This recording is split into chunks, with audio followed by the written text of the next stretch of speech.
আচ্ছা, আপনি রাতে এসে দেখলেন মজু চৌধুরী হাট কি সুন্দরভাবে সাজানো গোছানো, কিন্তু সকালে যদি এসে দেখেন মজু চৌধুরী হাট পুরোটাই লুটপাট। বিষয়টি অবাক করার মতো না, কিন্তু হ্যাঁ, এটিই সত্যি।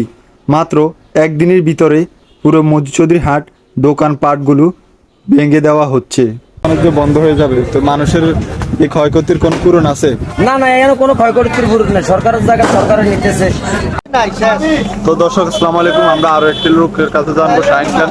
তো শাহিন, তুমি বলো, এই যে মৌলচৌধুরী হাটে এতগুলো দোকান ব্যবসা বাণিজ্য হঠাৎ ভাঙ্গা হচ্ছে, মানে এটার কারণ কি, উদ্দেশ্য কি? এটার কারণ পানি নিম্ন করে জায়গা লাগতেছে, জায়গা নিতেছে, জায়গা আমরা নিতে- দেওয়া বাকি।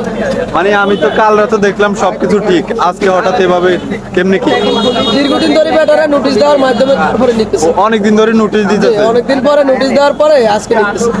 এখন মানে এই যে এতগুলো ব্যবসা বাণিজ্য যে বন্ধ হয়ে যাবে, এটা নিয়ে কোনো কি?